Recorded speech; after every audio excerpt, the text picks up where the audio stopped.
Yo here.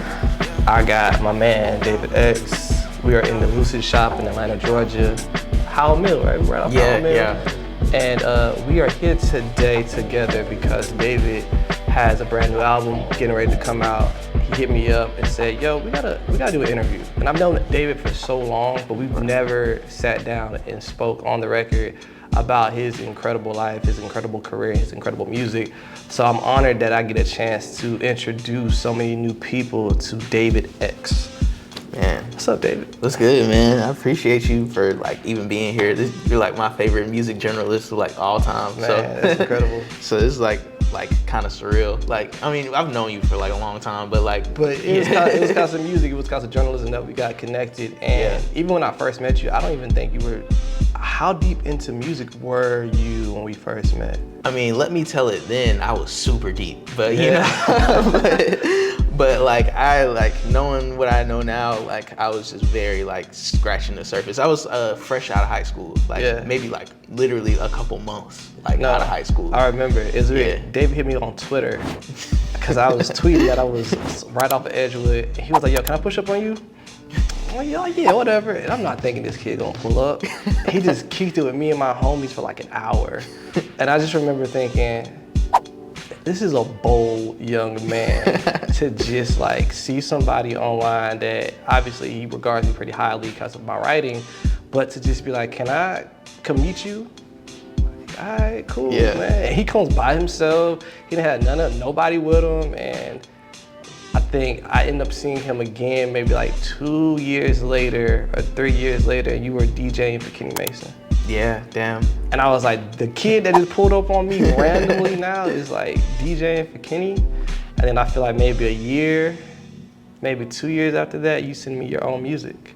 It was like, this is me. And you know, the thing is when you see a DJ, they're so quiet. They're behind the scenes. And again, I met him fresh out of high school, so he was quiet then. So I'm not imagining he's gonna use his voice to sing and have a style of production that just blows my mind. And he makes one song that I play to this day called Santa Monica.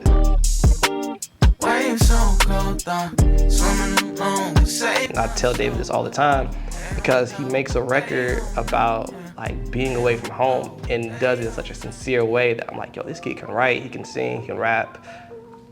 What can't you do? I can't juggle.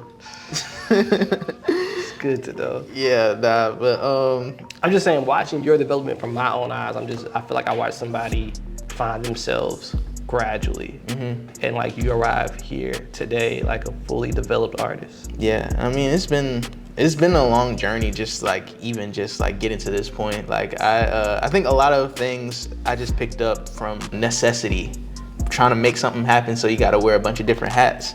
The first thing I started off doing was I wanted to write songs. I wanted to be a singer. And that was the very first music thing that I had in my mind. I was like, I want to be a singer. And then it eventually blossomed into rapping, and then after rapping, I was like, okay, I need some beats. So I just started making my own beats because I couldn't buy any beats. And I also didn't know anybody that really made any beats, you know, my age, you know, and so, yeah. How old were you? When I first started making beats, I had to be maybe 14. Yeah. 14, 15, freshman year of high school.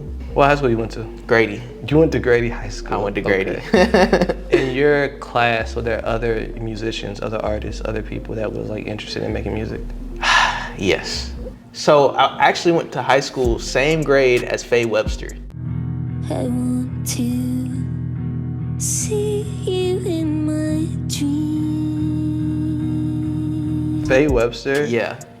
Y'all are the same grade, same school? Yeah, I went to high school and middle school with her. Wow. Yeah, and we had classes together and everything. But the thing is, I don't think she was really doing what she's doing now.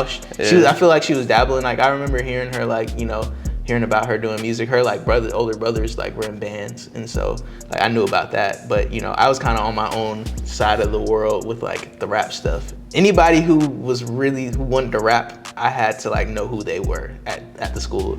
because Okay. you know, I was like one of the main people who was like, you know, making beats and like actually recording people. Like people would come over to my house to like record. Oh, so you start engineering for other people. Yeah.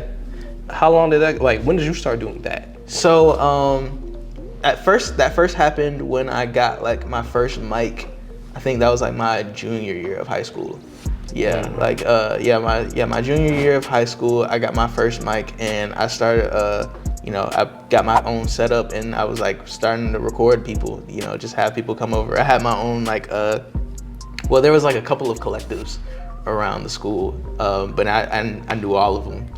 But you had your own collective. yeah, I think I started mine, or like really, I had one, but it didn't really take shape until maybe like my senior year of high school. Yeah, but yeah, I did have my own collective. So Faye was known for singing, songwriting in high school. Well, she wasn't actually known for that in high school. You know, she was just Faye. I think there's a lot of people now who went to my school that do music now. Yeah, I went to you know, Tragic, who like started with Yeet. Yeah. Yeah, like he was recording some of his first songs at my house. For real? Yeah. Anybody who did music at Grady at the time that I was there, I had to know who they were. So you graduated high school. Did you go to college? I did. What college? I went to Georgia State. Okay, you went to Georgia State. Yeah, right up the street. What was your major?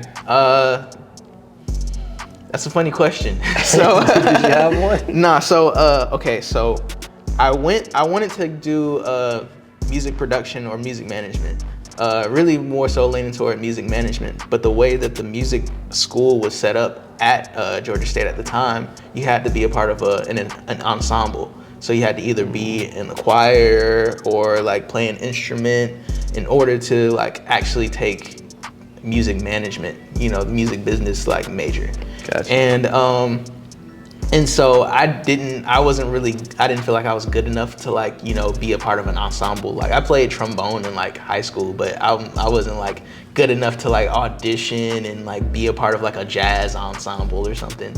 And so they told me about this new program that they had called Media Entrepreneurship.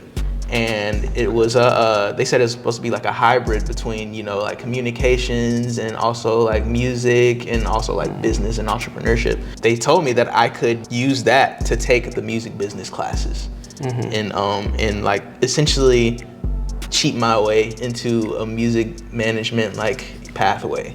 But but what I didn't realize was it was like pretty much a journalism major. And that wasn't really what I wanted to do. Wow. Yeah, and so I say like I was struggling, like I didn't really have a major because I didn't really like settle on one before I ended up leaving 2 years in. I think toward the end I was like, I might do marketing, but after a while, I started seeing my like friends that were graduating, and they're just like, well, I graduated, what do I do now? And I was just like, oh, you feel like that after you graduate? Oh, why don't let me just go ahead and just like, you know, drill in like now. I could just like, I know what I want to do. Like I can just go ahead and do that. Wow. Yeah, and so I dropped out to my mother's dismay. But I think I made the right decision. Honestly, I regret not dropping out sooner. Yeah. I don't know if I want to promote that. I mean, that's just like completely personally for you. I say that because after I was in school, I was just like, I kind of realized that it wasn't what I wanted to do, but I kind of like stayed with it, and my grades started slipping. I lost hope, and that's when I had to start taking out student loans. So had I like clocked it at the moment, I would have been debt free. I do promote being debt free. Yeah. That I do. But I mean, it sounds like the self-discovery that you went through, by the time you dropped out, who were you at that point? Did you know who you were? So when I dropped out, I knew for a fact, like before I even entered high school, like I wanted to do music. But I think the biggest thing that I was I was making my own songs. Like I was in limbo like as an artist. But I think I remember telling you this like maybe like one of the first times I ever met you, that I was kind of just making my own music in order to get my production out there. Yes. Yeah, and because I really saw like being a producer as a more viable, like realistic, grounded, aspiration to go after. And so I started to really dive into production, and that's when I started like meeting like Kenny and House 9 and those guys. Yeah. And really started like locking in with them, and just trying to really just be in my like producer bag, like also on some like A&R shit too. Mm-hmm. And then that summer before I just dropped out, I was like, dang man, like I just really want to just make this music thing happen. I just want to do it like full on, but I don't want to do what I've been doing. I don't want to do it the same way. And so I figured, I need to really, really just find an artist to like lock in with and really just build with. And that's when I met Daniel Novello. Wow. Yeah, and I met him, and I was just like, you know what? I want to start this label. I want you to be a part of it, and we're just gonna see where it goes.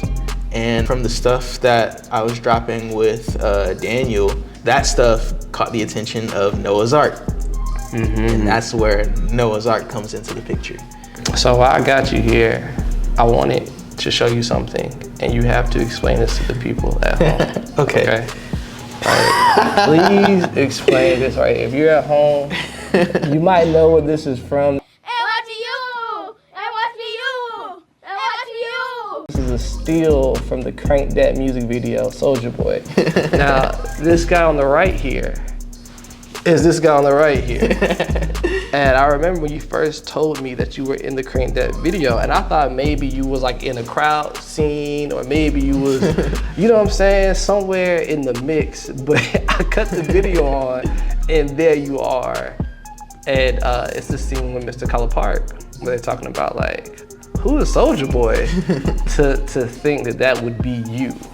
Can you please explain to people, how do you end up in one of the most iconic music videos of our generation, for sure? Man, well, not with a lot of foresight, for sure. But Mr. Collie Park, like who a lot of y'all know as Mr. Collie Park, that is actually my uncle.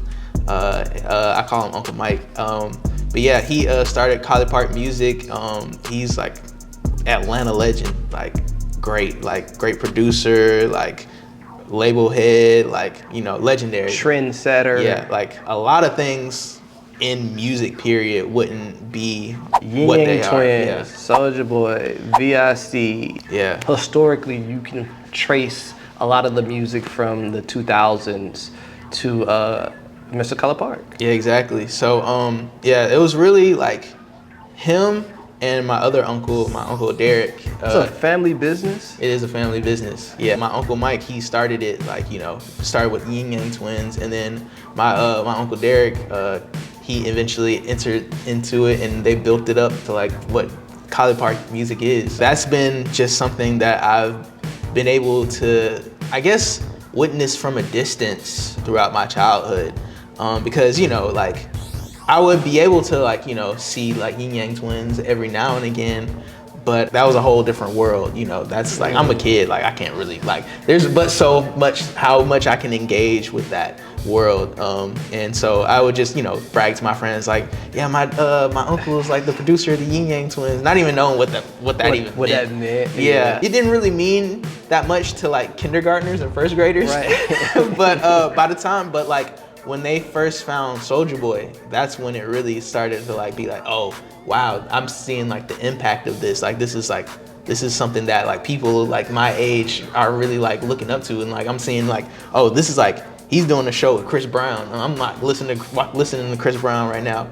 But so like when that comes around, I think like the whole Soulja Boy thing caught me off guard. Like I was like I said, I was pretty disconnected from it because like my parents like never really let me listen to like rap that was like around that time period. Like so like it was always like old school R&B, gospel, and smooth jazz in the car. So I wasn't really tapped into what was going on, like on like, you know, Hot 107.9 and V103 at that time. So I was like learning about Soulja Boy in real time, which is kind of crazy because like my uncle is like the one who signed him. Right. And so that summer I found out Soulja Boy was blowing up, and then my cousins, some of my cousins, they actually got to go into the studio with him, and they were there on the outro of the first album.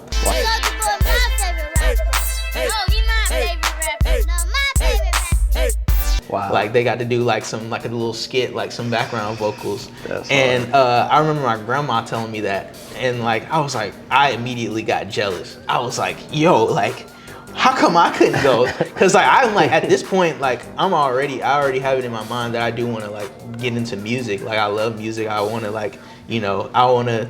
In my mind, I like at what, like maybe like 9-10 years old, I want to do music. Yeah, cause I was seeing Chris Brown hitting backflips and stuff on stage, and like, you know, he's like at the time Chris Brown was the coolest person pre, you know, the incident. Yeah. But you know, like as a kid, I'm just like, man, he's like the coolest like role model to like what I would want to be. Like, you know, he's just really cool. But you know, besides that, I want to make, that made me want to make music. And you know, I heard my grandma say that, oh, they were in the studio, and I'm just like, I want to go to the studio. I want to like, you know, how come I wanted to be in the session? And so I asked her like just very naively, it's like, so what's the next thing they're doing with Soulja Boy? And she was like, I hear that they're doing they're shooting the Crank Dat Soulja Boy video. And I was like, I want to be in it. And I'm just saying like, I want to be in it, like just not knowing how anything works, you know? Right. And you're just jealous, really. Yeah, like completely. Like I'm just like, yo, like I wanna just like, I gotta get back. And like I was like, yo, like I wanna be in the Soulja Boy video. Like, mind you, at this point, I don't even know how to do the dance. Wow. I'm just like, you're not even listening. Yeah, I just want to do the Soulja. I'm like, I want to be in the Soulja Boy video, and like, I think my like grandma like laughed it off, but I mean, word definitely got back to my uncles, and they're just like, somehow, some magical way, a role appears for me and my other cousin to just be in the music video, and it was just me purely just acting and just saying what I wanted, and then I somehow got it. It appeared. Yeah. Life is like that though. Yeah, and so the day before the video shoot, that was the day I learned how to do the dance at summer camp. Yeah, like I'm like, everybody in the whole summer camp knows how to do the dance, and so I'm like slowly picking up on it while everybody's doing it at camp. But you're the one that has to be in the video tomorrow. Exactly. That's crazy. Yeah. That's crazy. Nepotism. But it's such a small version of nepotism, because it's like, it's not like you guys start getting like brand deals and now you're like, you're the touring kid that's just doing the dance. It's like, you're in the video for the first like 20 seconds. This is like a little sprinkle of it. You know what I'm saying? Like you got like a taste of it. Did that taste of the life encourage you to be like, I'm going to be a musician, I'm gonna be an artist? I don't think that did it directly. I think that, honestly, that kind of felt separate from me wanting to do music, because like music just was like a thing that I just personally liked. And I guess like, I hadn't really like put like being a public figure and being on TV 2 and 2 together with like, you know, like being a music artist, because I wasn't doing music, you know, in that video. But you know, as opposed to like now, that's like, if somebody's in a music video, that could be their breakout to do whatever they wanted to do. But you know, I was 10, I wasn't even thinking about that at all. But yeah, after that, I just wanted to do music, and I think that was a separate thing because I started getting attention from people at my school. Really? And that became a whole thing, and it, like, I didn't account for it becoming annoying over time. Like at first you're just like, like when it first drops and you're like on 106 in Park, you know, like that's crazy. Like, just like seeing myself on 106 in Park is crazy, on top of like also not really knowing the cultural impact of that just as much because, you know, I'm not really fully immersed into like, you know, the music of that day and age, you know, like I'm not really allowed to unless like I'm on the school computers. Right. You know, that's like my access point to the music, like that, like 2007 music. And yeah, it's about to change everything. And that's the thing, is like Soulja Boy as an artist, that dance was about to be a wave. It's gonna crank that Batman, crank that, you know what I'm saying? We about to see, because not everyone thinks they can be a Soulja Boy, right? And it's just so crazy that you were so close to it. And you're just like, I just want to be in the video. Yeah, I'm just completely oblivious like to like what it all is, or like even how big it's gonna be. Like, you know, definitely like not thinking about foresight. I'm just like, they're shooting a music video. I want to be in front of a camera. Like that seems cool. You can't even do the dance. This is crazy. Yeah. When did you tell your Uncle Mike that you made music? I would do talent shows like growing up. Like I think I did my first talent show when I was in kindergarten, but like I was barely coherent. I sang what is it? Hush Little Lady by Lil Corey. Hush, little lady, don't you cry. I can show you how to have a bit that I can. Wow. Yeah. Wow. Yeah. Wow. Little Corey. Which is like a full circle moment because I'm doing like the bass music stuff now. I was about we'll get to that. We'll get to that. But yeah, third grade, I performed Run It by Chris Brown. That was my first like, you know, actual like performance where I was just like, I really want to do this. And so I don't think it was more of a thing of like, I like actually told him I wanted to make music. It was more of a thing of David, you know, he sings, like he's into singing and stuff like that. But what ended up happening was I found one of my Uncle Mike's old beat CDs, or just a beat, I don't even think it was an old beat CD, it was just a beat CD at my grandma's house. And I was just like playing like beats on like the little like radio in the basement, because that was like our like playroom for all the cousins. And I like found a beat and I just started writing a rap to it. And I think one of my other cousins found the piece of paper down there, and like showed it to my aunt, and then my aunt was like, this is really good. And then like my other cousin, Kahari, he started getting into rapping. His dad is my Uncle Derek. And so my Uncle Derek started catching wind of like what we were doing. He was just like, you know what, I'll let y'all like go into the studio. I think Kahari was the first one to like actually have a session in the studio. Wow. And he recorded a song called Ballin' and Stylin'. And I was supposed to hop on that song. We were supposed to have like a group and everything. And but I didn't really actually get to like record for the first time until like a little bit later after that. Wow. Really it was my Uncle Derek who really saw like, oh, you want to do this? Like, okay, I'll show y'all like how to do this. Like he recorded us, and I remember one time, like I think we were just in the studio, like he went out to smoke or something, and we were just in there like supposed to get ready to rap, and he comes in, we're like playing with puppets and stuff like that, and just really fucking around. And he just gave us like this big like, you know, talking to, was just like, yo, like y'all supposed to be practicing this like verse. Like if you want to do this, you got to do it. Like you can't really just be playing around. You got to be like serious about it. And then like I went in and did my verse, and it sounded really bad. And he was just like, that's why. Like little puppets. Yeah, exactly. And so so I really like, I would say like my Uncle Mike was definitely a driving force in seeing how real that like having a career in music could be. But my Uncle Derek was really the one who really like saw what I wanted to do, and really encouraged it and like nurtured it, and really gave me the opportunity to just like really try it, you know, which is, I mean, I'm eternally grateful for. Yeah. We talked a lot about the past, but let's talk about the present. You're about to roll out an album. Yeah, and actually, like before we get into that, I have a gift for you. Nice bag. You got a gift for me? Yeah. Bro, what is this? This is a keychain. It's like an NFC CD case keychain. And if you tap it on your phone, I can tap it on my phone. It'll take you directly to the album. Or this landing page with the album. It also has like lyrics and the credits. So it's gonna take you right here to this landing page. Yeah. So you got stream, credits, lyrics, and then all your social media stuff right there. This is crazy. And that's one of the ways I'm gonna be selling my album. So I'm actually, like, the way I'm releasing this album, I'm dropping it song by song on what they call like waterfalling. So I'm dropping each song as a single. So I dropped 2 songs already.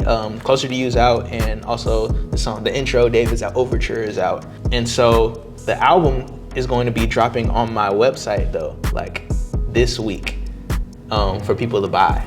If you don't want to wait for each song to come out one by one, because the full project is not going to be out on streaming until July. And it's March right now. And so if you want to go ahead and just skip ahead of the line, you can either buy a digital version where you just get the download, or you can get that where you can just have it wherever you are with you. And nobody has like CD like players anymore. But gotta love the nostalgia behind it though. This is crazy. Yeah. As a producer, your sound has evolved. Where are you now, currently, musically? Man, I think one thing that I have kind of done ever since I've started dropping music is I just curate projects based around how songs fit with each other. So there may be songs that are way older or way newer, but as long as they sound good together, that's how I've like been able to drop them. And so I've been more conceptual, and I mean, I guess this project isn't too much different, but I think this sound for this project is probably the most ambitious sound that I've created. And I say it's ambitious, not because it's, I'm not really reinventing the wheel on too many different things, but it's different in the placement. Like, it's not very typical for an Atlanta artist to break through with a sound like this, because there's really no place for it to live in like real life. And Atlanta is such a real life place. It is. Yeah, and so I think I've been intimidated by that, but the music itself, I think, is very important to me. And I feel like it just needed to be released regardless. So like to like kind of describe what the sound is, it's more indie, more alternative based, but still definitely has a lot of like R&B influence to it, I would say. But it's just a lot of just shit that I just like, mushed together, and not really like trying to restrict myself in any kind of way to be like, oh, this is an R&B project, oh, this is a turn like project like To What Might Be, or this is a hyper pop electronic rap project like Sensory Overload. Yeah, and so this one is just like, it's very freeform. Yeah. It's 7 tracks? Yeah, 7. 7 tracks. Now, why David Overture for the intro? Okay, so I struggled to come up with a name for that song for a while. At first it was called Unemployed. And the name just didn't stick. But but I came up with David's Overture just because it felt like it sets the stage for like where I am in life. At least at that point when I made that song, I was like, just very, I don't want to say uninspired, but just very uncertain about where life was taking me. I knew what I wanted to do, and like throughout the entire song, it's kind of me. It is like a stream of consciousness, because I start off a little like hopeless in the beginning, just like kind of like, damn, this is my life. But then, like through the verse, I'm like, this is my life. Drums drop. I feel like they just lift you up. Yeah. I mean, I really like that song because you talk about how you're unemployed, right? Like, okay, I'm unemployed, I'm making weird songs in my room. It doesn't feel like you know exactly what's about to happen next, for sure. But then you start to come around, well, there's benefits to being unemployed, right? Because when cool things pop up, I don't have anything restricting me. And I kind of like how the song is you taking off those restrictions in a sense. Yeah. Like you're restricting yourself in your way of thinking. We're like, man, maybe I should go get a job. And it's like, no, like that would restrict me from doing what I feel like is my calling. And I think you have on that song in particular is like talking about the importance of following this dream. Like, this is not about just being some cool guy or like getting gone. Like, no, like this is something I feel like I need to do, and I feel like it sets up the rest of the album to kind of like is it all I need?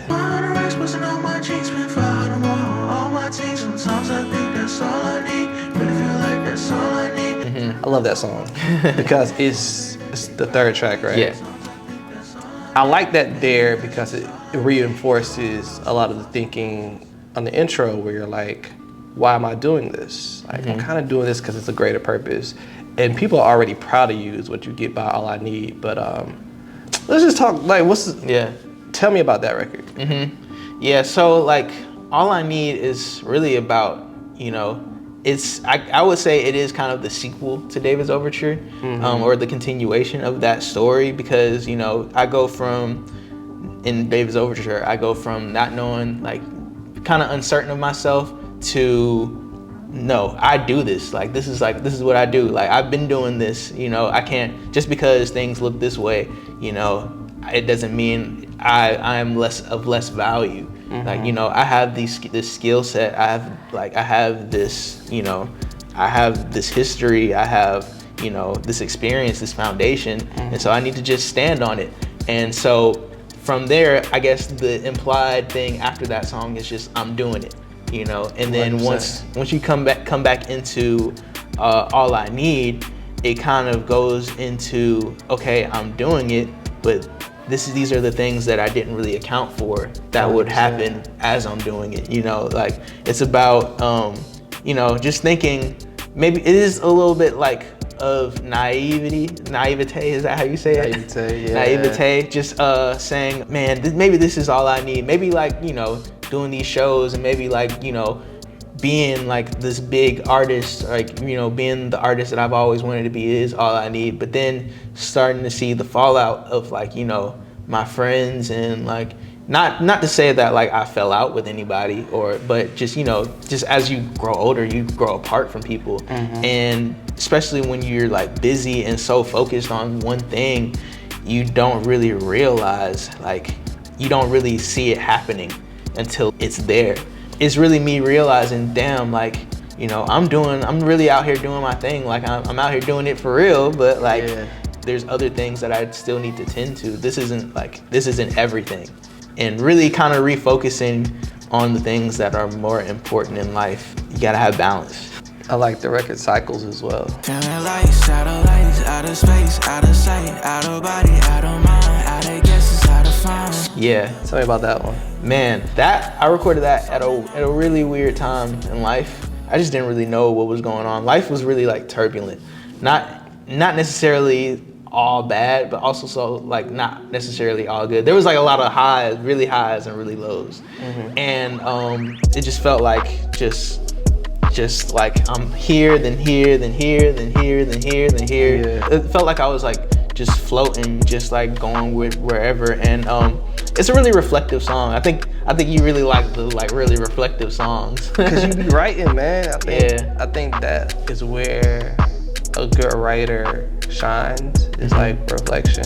Yeah. I feel like you have those moments on the album, but I do like the records like Closer to You. Baby, what you want tonight? You've been on my mind, you're like my favorite song tonight. Which is you like getting into your vocal bag. You talked about Little Corey earlier. Yeah. I was like, that's what I think about when I hear you sing sometimes, is like that period of artists like Little Corey, Lil Zane, like very early on, kind of like these like young teen pop heartthrobs. Yeah.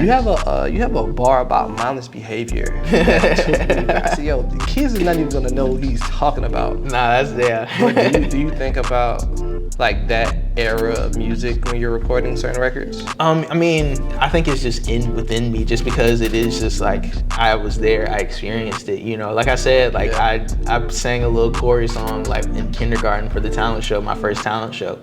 And you know, I was just growing up, you know, hearing like Sierra. A lot of people don't even like put two and two together with a song like Closer to You, but I really bit the drums from Bombs Over Baghdad. 1999, anything goes. Which wanna be long as you know consequences are given for living the fences. That's where that comes from. Bro, I was gonna ask you, I said, these drums are so nostalgic to me, and I could not place it. Yeah. Yeah, it's Bombs Over Baghdad. Was that intentional? 1000%. Like I was like, yeah, like that's like one of my favorite like Outkast songs. Yeah. And so like those drums, especially like that breakdown at the end where it's like, Yeah.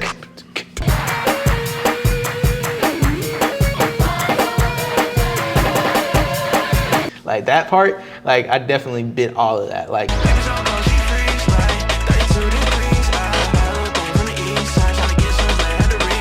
that's complete ripoff. But it also is just kind of like me wanting to like make pop songs, even like those chords. It's like it has the heart of like a Lil Corey song, but when you look at the elements of it, people kind of won't really like place it just because of how it feels. Like, you know, 100%. like it came from like the drums came from Bombs Over Baghdad. The chords were like were inspired by like Locked Out of Heaven by Bruno Mars. And like but like the way I like processed them through like tape sounds, like you can't really even hear the nuance. That's just me being like a producer nerd, but like that comes from like me liking the alternative kind of indie stuff. And like it's interesting how it all comes together. Give me another production moment where you got a chance to like nerd out. Just on this project? Yeah. Man, I would say Said to You. Of all the words I've said to you, I think I only meant the ones I left done. That's like probably the nerdiest beat on there. For real? Why'd you say Yeah, that? it's just like, cause it's just me just kind of overproducing, at least that first part.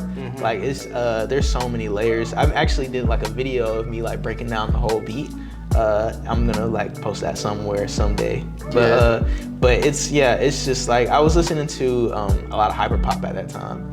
And also I know exactly, that's one of the very few beats that I like thought of before I like actually sat down to make it. What actually directly inspired that was going to see The Weeknd at Mercedes-Benz Stadium. Really? And I was just thinking like, damn, these like songs are like some stadium songs. Like I kind of want to make like a big stadium sounding song one day. And so I like thought of like, damn, what if I like did something like a big ass like hyperpop like I guess rock fusion rap trap thing going. And I like had the idea of like it going like, you know, big and then like to nothing, and then the big and then the nothing. Like that song from the Shrek soundtrack. That definitely was one of the big inspirations on that song. That is so funny. Yeah. That's cool. Yeah. That's cool. I mean, do you look at production as like a form of science? 100%. Yeah. Like 1000%. I think music is just problem solving. Yeah. You could just be playing around, but like at a certain point you have a vision for where you want to go, and then from that point you just have to figure out how to get there. And that's why I think it's just problem solving. It's just like, you know, like it's like, dang, this shit doesn't really hit as hard as I want to. Maybe I should turn up the bass. And it's just like troubleshooting until you get that that feeling that you want. Get that feeling that you want. Yeah. What song do you feel like took you the longest to get that feeling? It's a really good question. A lot of them were very like instant in the very first iterations, but I will say to get it to the finish line, it was probably Closer to You, because I made the very first version of that song with the hook and the very first versions of the verses, which are not there anymore. I made that in 2021. I had COVID and I was locked down. I didn't have anything else to do, and I just like, yo, let me just fuck around, like make something. And I made like the first demo of it, and the beat was pretty similar to like basically what it is now. But I think it was getting those verses, because I actually one thing, I played that song for a couple of people, and I loved that song like as soon as like I made it, but I didn't really connect like with a lot of people that I like played it for some reason. And I think the verses were like played a big part.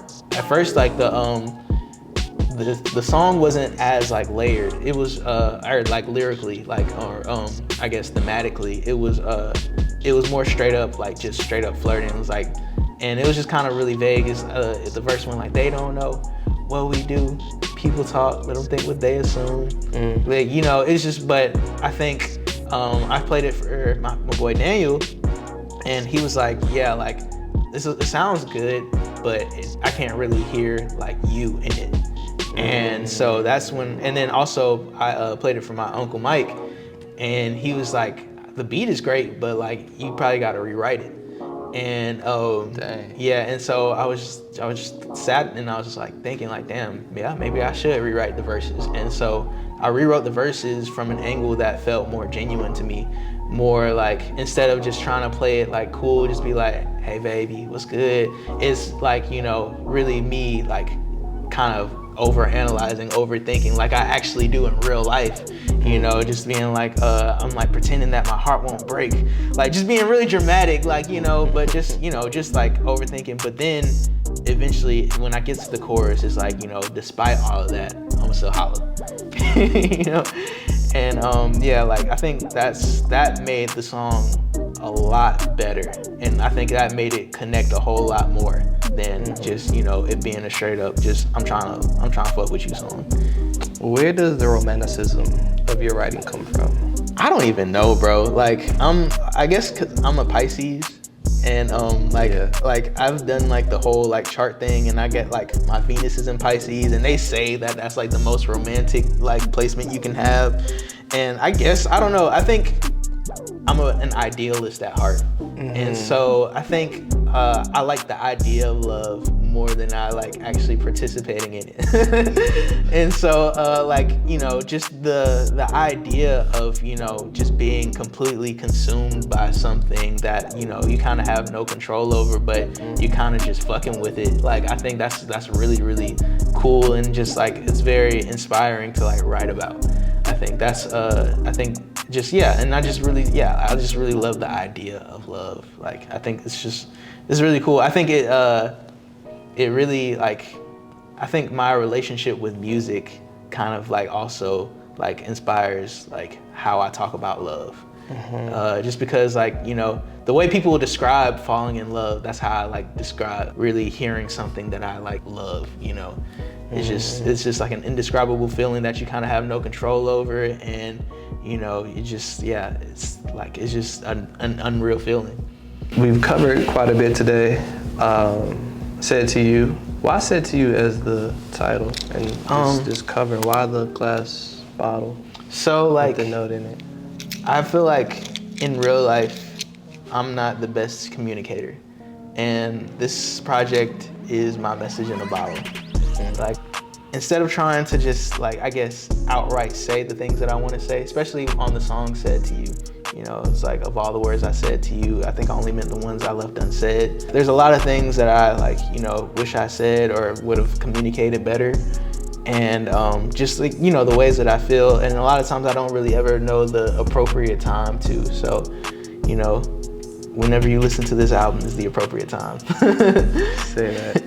And the whole album will be out on your website. What's the website? DvDx.1 or DvDx.1. DvDx.1. Okay. Yeah. To hear the whole album this week. Yeah. Okay, that's March 19th. So by the time this comes out, it'll probably already be out. Yeah. Okay. Yeah. And yeah, any final words for the people at home? Yeah, I mean, bro, just do you.